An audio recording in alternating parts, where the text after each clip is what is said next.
नमस्कार. आज आपण एक सोप्या पद्धतीची भेंडीची भाजीची रेसिपी बघूया. भेंडीची भाजी ही अति मोठ्यापासून आणि लहानापर्यंत मुले सुद्धा आवडीने खातात. त्याची सोप्या पद्धतीची रेसिपी आपण बघूया. त्यासाठी आपण काय काय साहित्य घेतलेलं आहे ते आपण बघूया. भेंडी एक पाव घेतलेली आहे आणि आधीच मी धुवून आणि पुसून काढून ती पंख्याखाली ठेवलेली आहे. त्याचं कारण ती अशी पंख्याखाली ठेवली म्हणजे त्याचा चिकटपणा निघून जातो. त्याकरता भेंडीकरता आपण एक कांदा घेतलेला आहे, लसूण घेतलेला आहे, मिरची घेतलेली आहे, मॅगी मसाला घेतलेला आहे, मीठ घालायचं, फोडणीला जिरं घालायचं. आपण इथे मोहरी घालत नाही, हळदी टाकायची थोडी. आता आपण कांदा कट करून घ्यायचा. कांदा जास्त बारीक कापायचा नाही.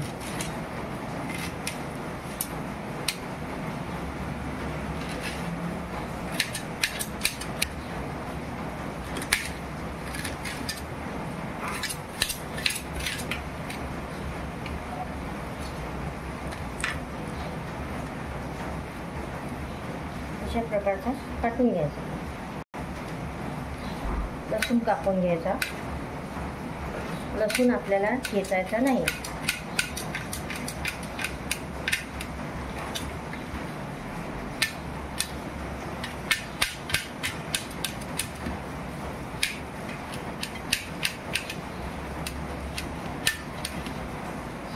लसूण कापून झालेला आहे.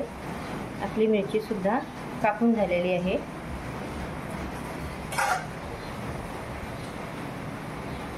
आधीच टाकलेला आहे.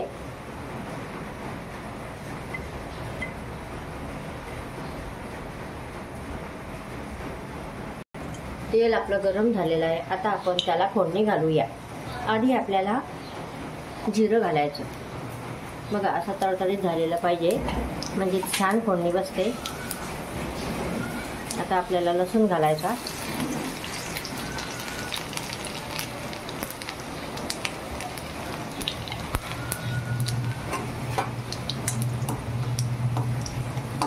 मिरची पण घालायची.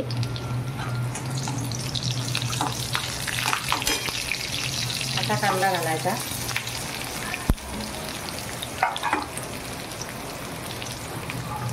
आता आपण लगेच भेंडी टाकणार आहे. त्याचं कारण असं आहे की आपण जर वेळेवर टाकलं नाही तर कांदा आपला जळून जातो. त्याकरता आपल्याला आधीच भेंडी टाकावी लागेल.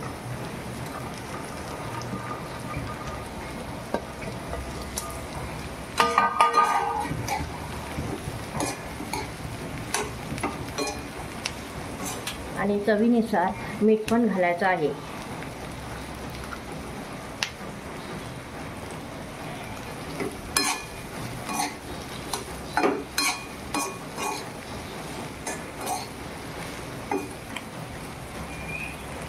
थोडी हळद घालायची.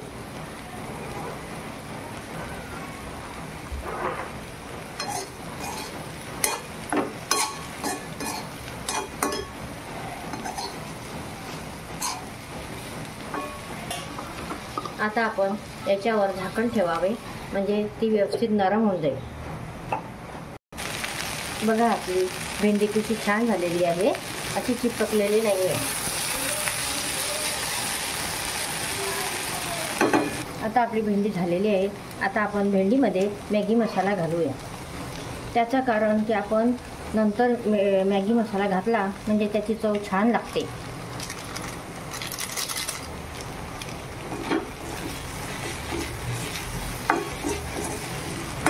बघा किती छान झालेली आहे. चिकट थोडीशी पण नाही आहे. त्याला तार सुद्धा तुटत नाही.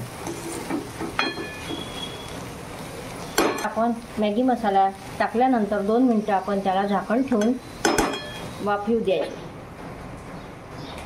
आता आपली भेंडीची भाजी तयार झालेली आहे. आता आपण गॅस बंद करून घेऊया.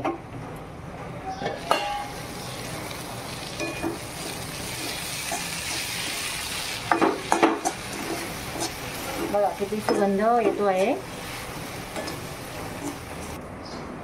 बघा आता आपली भेंडीची भाजी तयार झालेली आहे. आता मी माझ्या नातूला विचारते कशी झालेली आहे ती.